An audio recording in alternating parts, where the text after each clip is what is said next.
Hello, and welcome back to the Outdoor Minimalist podcast. I'm your host, Meg Carney, an outdoor and environmental writer and author of the book Outdoor Minimalist: Waste Less Hiking, Camping, and Backpacking. The Outdoor Minimalist podcast has a goal to give listeners actionable ways to waste less hiking, camping, backpacking, and more during every step of their process. Your impact outdoors starts long before you hit the trail and goes beyond leave no trace ethics. You'll learn how to identify sustainable outdoor brands, how to ask hard questions regarding sustainability, and begin to shift and evolve your mindset to integrate minimalism into all of your outdoor pursuits. In episode 82 of the Outdoor Minimalist podcast, we are talking about creating a more adaptive hiking space and other ways to make outdoor recreation more adaptive and accessible for all. Every body, no matter the size, race, gender, class, or their ability, deserves a chance to experience the joys of being outside. But how can we make that happen for adventurers that have physical disabilities and limitations due to their wheelchairs? That's a question that Tish Scolnik and her team decided to answer in the creation of an all-terrain wheelchair. Tish is the CEO and co-founder of Grit, a mission-driven business that empowers people with physical disabilities to enjoy the outdoors. Their flagship product is the Grit Freedom Wheelchair, an all-terrain wheelchair that she co-invented along with classmates from MIT. Okay, so thank you for joining me on the Outdoor Minimalist podcast today, Tish. I am excited to hear about your journey in how you created Grit, the whole process that it took you to get to that point. But before we talk about all that, I'm going to ask you the question that I ask all of my guests, which is how you got involved in outdoor recreation and how it fits into your daily life. Yeah. I guess I grew up in the suburbs of New York, and so I was always kind of playing in the backyard. And my mom would take me a couple miles down the street, and we would go hiking the Ward Pound Ridge Reservation. And I just remember always feeling so much more at peace, being in that quieter space and feeling connected to nature. And then I got a chance to do some really incredible hiking as I grew up. Got to climb Mount Kilimanjaro when I lived in Tanzania. My husband's from Alaska, and we've done some really incredible hiking there as well. And now the joy is introducing that to my son, who is 2. So he spent some time when he was littler, in the back in one of the backpack carriers, and now he's, getting ready to just run ahead of us outside. That's awesome. And where are you guys located now then? Do you live in Alaska? I wish, or maybe I don't wish, I'm not sure. I live in Los Angeles. So I spent about 15 years in Boston and then moved out to LA during the pandemic. So getting to take advantage of this exceptionally beautiful weather and the opportunity to be outside every single day. Yeah, that's awesome. And a move during the pandemic. What a journey. Yes. So did Grit already exist before you relocated? So it just followed with you, or Yeah. How did it all start? How did it all start? How did we get here? So Grit, I actually started with a couple of my classmates from MIT after we graduated. So we'd had this idea for an all-terrain wheelchair that would make it easier for people with disabilities to propel themselves on long distances of uneven terrain. And we spent a number of years prototyping and testing and getting feedback and iterating, and eventually actually brought it to market and started manufacturing. And we had an office in Boston up until the beginning of the pandemic. And then as everybody started working remotely, took advantage of the opportunity to relocate. That's awesome. So I am curious about why you decided to create an all-terrain wheelchair, and it obviously fits a specific need in the outdoor industry. So can you just talk about why that was important to you to make something that allows the outdoors to be more accessible? So I'm not a person with a disability, but through a class that I took in college, I got a chance to spend a lot of time, primarily in developing countries, working with small NGOs that support people with disabilities. So got to spend some time in Tanzania and Kenya and Haiti, and really understanding the challenges of navigating when most roads aren't paved, and just kind of getting to work or school can be really challenging. And I'd always been interested in medicine. I volunteered as an EMT when I was in high school, thought I was going to be pre-med. And I sort of found this perfect blend of sort of engineering and impact through the work that I was doing designing wheelchairs. And so started working on this wheelchair design, and funny, we got, I think it was a little coverage in the Boston Globe, and it was like MIT students working on new all-terrain wheelchair project, and just got this outpouring of support really from wheelchair users around New England, saying, it's admirable what you're doing overseas, but we want to go hiking and camping, and we just want to be able to roll over cobblestones and get in our backyards. And so spending time with some of those individuals, and kind of seeing what their life was like, and recognizing how off limits so many of these things that I took for granted was just so eye-opening. And as we started developing the product, we just got really great feedback from people about how it would fit in kind of the market landscape, and how it could really improve access, but really what that improved access meant. It wasn't just I can get out on the trail. It was I'm not sitting on the sidelines anymore while my family is going out and having this experience. So kind of felt like the perfect combination of what my skills could offer. Yeah, absolutely. And it is interesting that I didn't know that kind of your mindset was helping people in other countries and stuff to begin with. I just kind of assumed that it was initially designed for hiking. So it is kind of interesting to hear that backstory and how it has progressed over time. And I am also really curious about some of the differences between all-terrain wheelchairs and traditional wheelchairs, as well as kind of your general design process. So if you could explain all of that together. Yeah, that's one of my favorite areas to dig in. So, some of the things that a traditional wheelchair is designed for is being very maneuverable in a house, or in an office or in a classroom. So you want it to be lightweight, very easily maneuverable, small, compact, things that don't exactly make it great outdoors. So you've got this small wheelbase that makes it really tippy. You've got these really small front caster wheels that are super easy to snag on even a small root or something. And they're not designed to be used in such harsh conditions, where they're being, dropped off of curbs and rolling over tree roots and getting covered in mud and water and sand. And so, a couple of things that we hit on were just really early on was how inefficient it is to propel a wheelchair. You actually, you're using these very small upper body muscles, and you're just wasting a lot of energy that you're putting into every push stroke. And so we came up with this lever system that's kind of like doing a bench press. So if you imagine these sort of two poles that come upwards from each wheel, you're pushing those forward kind of up front, kind of more at chest level, rather than reaching down and grabbing onto these small push rims. We've also got this longer wheelbase, so it makes you much more stable on rough ground. It's a compromise. It's a trade-off. It makes it, a little bit less maneuverable in small indoor spaces, but a big advantage when you're outdoors and on very uneven and rough ground. And then kind of a holdover from our early design roots is that we had just heard so many stories about people talking about how difficult it was to repair their chairs, waiting months for some proprietary part. And so we saw the opportunity to use bicycle parts. Bikes are ubiquitous. Bike shops are super common. The parts are much more easy to source. And for us as a small company getting off the ground, we didn't have these crazy high volumes that we would have to hit for, some of these machine parts. And so all of the moving parts on the Grip Freedom chair are standard bicycle parts. So, they're not wheelchair wheels, they're bicycle wheels. You can go and find a replacement, tube or tire at your local bike shop. And that was really important to us. That was part of the feedback we got early on. But design process wise, man, we're big on just building and testing quickly. So I remember one of our very first prototypes, we were really just trying to dial in kind of the size and scale and shape of the lever system. And so welded the whole platform onto an office chair and rode it around in the snow after some snowy day in Boston.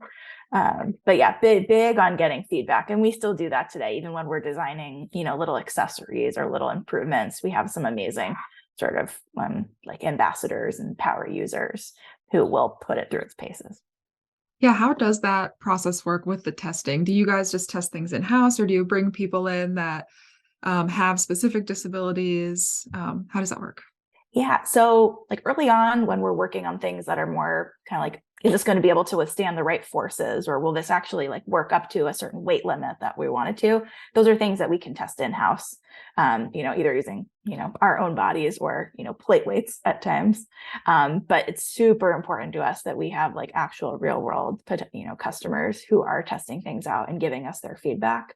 And often what we find is, it's never going to be a one size fits all that works for everybody. And so, what we've really zeroed in on is kind of building like the Grip Freedom Chair as a platform where we have kind of this base model and then a whole suite of accessories so that people can customize it. But, even just little things like the levers, we used to wrap them using bike handlebar tape. It was cool. It's comfortable. It comes in a whole bunch of different colors. But we were having issues with it constantly unwrapping. And especially in like hotter, like more humid climates, the way people were kind of torquing their hands on the levers, it was causing them to unwrap. And so we found this other solution, this great foam that slides over it. Seems like a simple change. We probably could have just rolled it out, but we didn't. We sent pairs to a dozen or so of our customers who'd particularly had this challenge and fixed it. So a small example, but it's really important to us, even when we're making some small change, that especially because, I'm not a person with a disability, it's important that we make sure the, product actually works for the people we're designing it, with and for. Yeah, that has been a theme with a lot of product designers that I've talked to, is they've discussed how important it is to actually design for the people that are going to be using it, which makes logical sense. I am also interested in hearing about the wheelchairs that you have right now. What is kind of the range of usability? Like, what types of terrain can they go on? Yeah. So I love hearing what people are using our chairs for.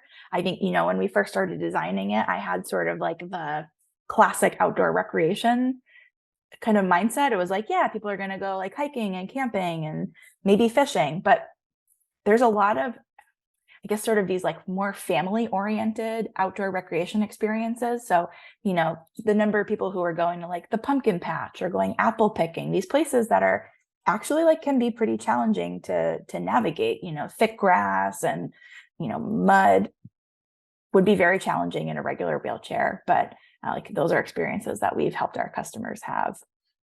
But it really runs the gamut. We've got some customers who do Spartan races.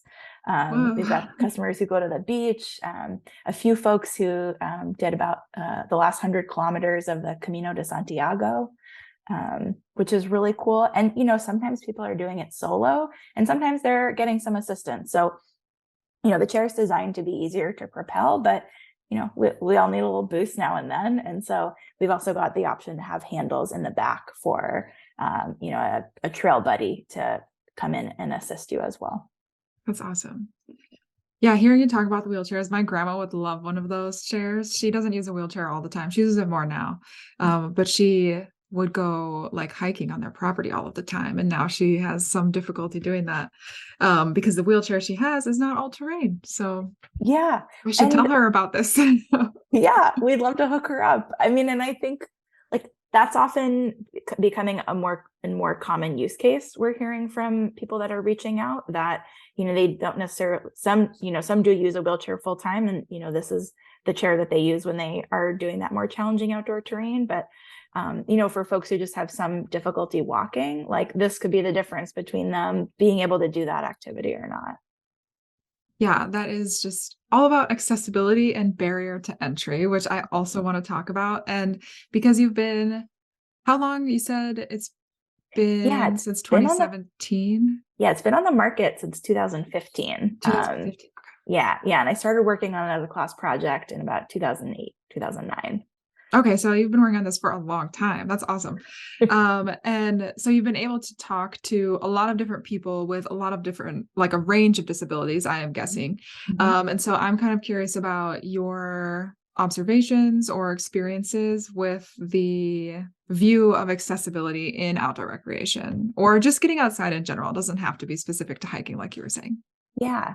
Yeah. And so I think one thing that's been interesting is that, there is like more and more attention, particularly from the parks to, make these spaces more inclusive. But heard a number of stories from our customers of, they'll go to, they'll finally plan that trip to the national park. And then when they go into the visitor center and they ask for some trail recommendations, they're only being directed to the ADA trail, the half a mile paved in and out that you don't get to see very much on. And like, they know that they're capable of more and they want to be able to do more. But they're kind of being like put in this bucket. And so, we've been fortunate that we've been working with a handful of particularly state parks in like helping them think about their accessibility. And, for some of them, it includes like having the wheelchairs available for people to borrow on site. So they can actually take it out and, and use one there. And then we've also been, kind of in the early stages of helping them think through like how we could better sort of like rate trails or describe trails so that each individual can make their own decision. Like who's to call it easy or hard? What's easy for you might be really hard for me. And so, is there one thing we've been sort of loosely doing through our online community is just having people share their own experiences of like, hey, this is the trail I did. Here's where it was at. This is the description of, is there accessible parking? Is there an accessible bathroom? This is the trail I did. Here's where I needed assistance, or here's where I got stuck and couldn't go any further. Maybe seeing if we can kind of crowdsource some of that information.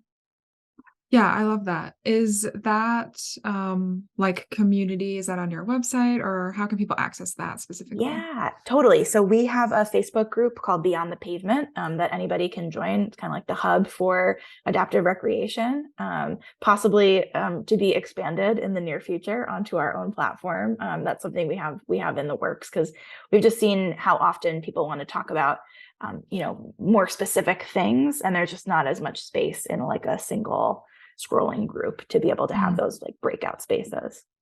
Yeah, that makes sense.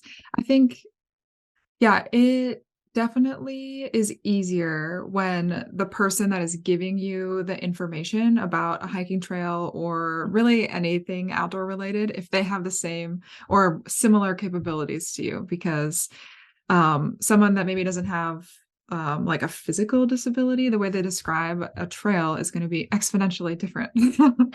And so the accessibility, if more people are getting outside with your wheelchairs and all this stuff, then it's awesome that you've built not only a tool for people to actually use it, but also a community that like supports people like continuing on those adventures. So it's amazing. Yeah, thank you. Yeah, and we've heard like sort of time and time again that just like kind of the visibility, like, a number of people coming to us and say like, I didn't even know I could do this. I've never seen anybody hiking in a wheelchair, or, I never thought I would be able to go camping again. And so I think it is a lot about like amplifying that message and actually like sharing it so people see it happening. Yeah, more representation, because really anyone can go outside, like all bodies can recreate. So let's show like what is the normal. Yes, all bodies can recreate. I love that.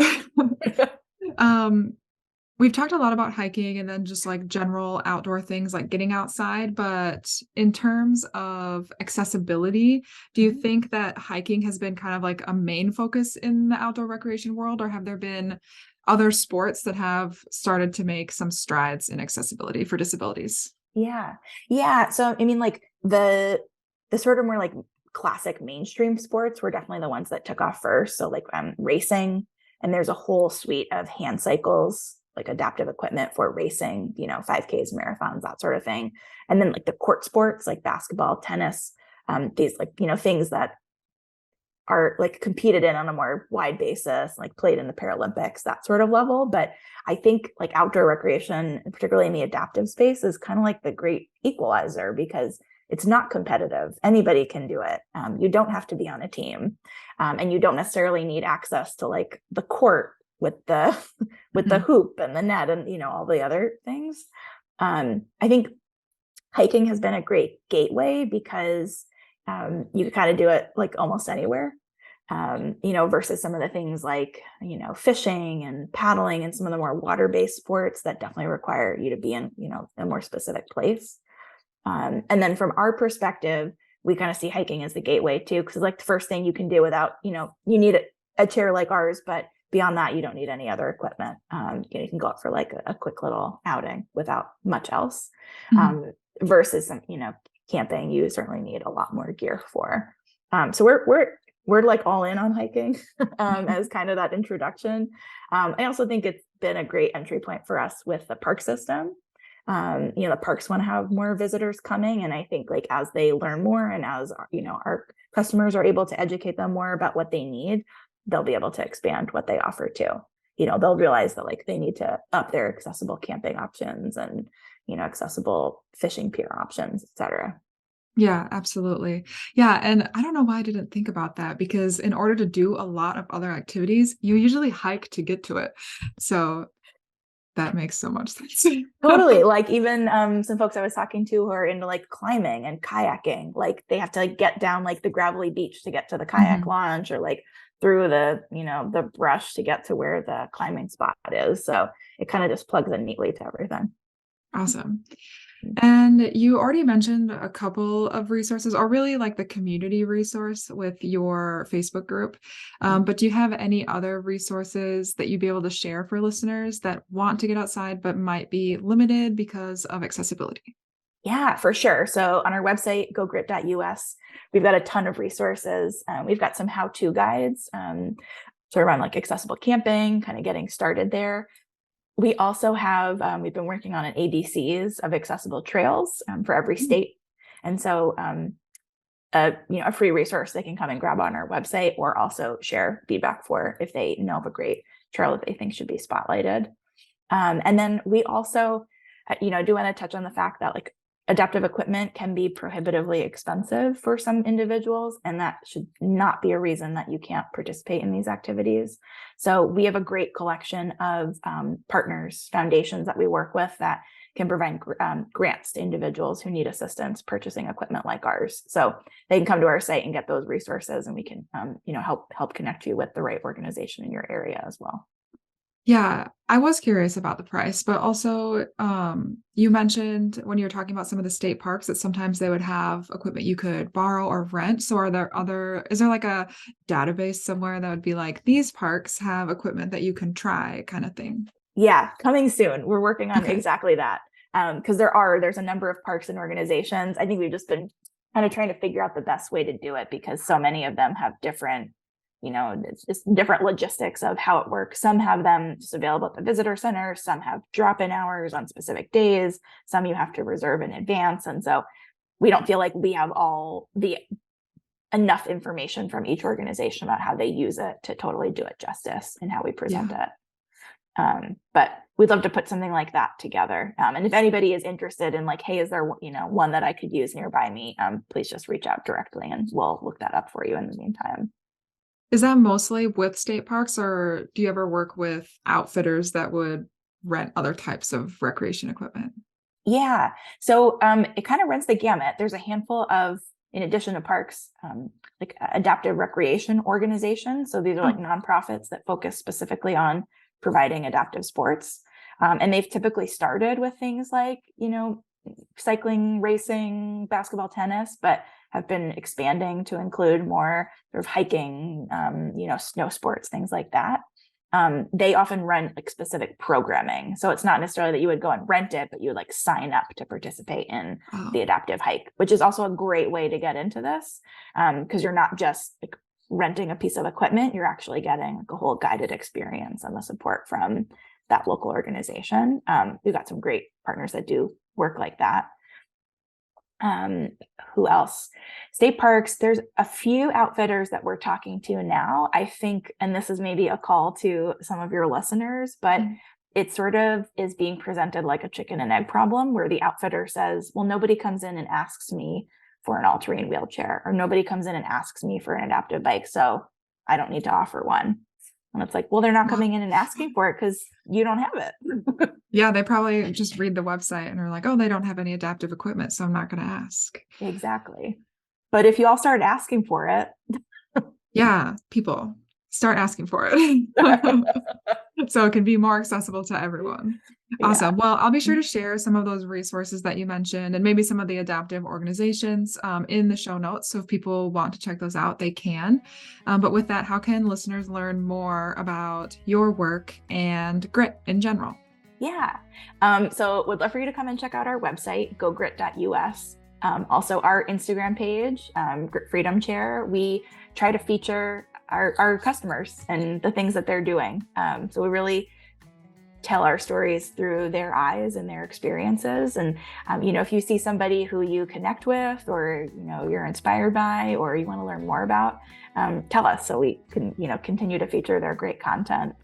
But yeah, beyond that, we are sort of in the works of planning some events, some sort of gatherings for our customers to come together, probably centered around some of these parks that are really expanding their accessibility, to try to shine a spotlight on that. So, if you see something that we're hosting, we really are trying to build this inclusive community. I think when it's like a totally separate thing, it's not the same. And so, when we're putting things together, we want to be as inclusive as possible. And, that includes all of your listeners. Yeah, I look forward to seeing all of the changes that you have coming up, and just kind of how it starts to integrate more into the industry. So I hope I start to see it available in more parks and across different platforms, and people just are talking about it more. And like you said, just that there's more visibility around this, because the more people know that it is around, the more people I feel like will get outside. Mm-hmm. Totally. Yeah. And I had one of my customers in Minneapolis had a flat tire, and he took his chair into his local REI, and apparently spent half a day there talking to the staff and other customers who had questions about it. And, who knows, maybe there's some potential there to just try to share that more widely, if there were resources at a more mainstream destination like that. Yeah, that makes sense. Awesome. Well, thank you for coming onto the show and sharing the story of grit, and also helping make the outdoor industry more accessible for everyone. Thank you so much for having me. Thanks for listening. And if you like what you hear, let me know. Leave a review and be sure to subscribe so you never miss an episode. You can find us on Instagram at outdoor.minimalist.book, or subscribe to our weekly newsletter at theoutdoorminimalist.com. For even more updates, educational resources, and to help build an outdoor community with the shared goal to create a better outdoor space as we recreate.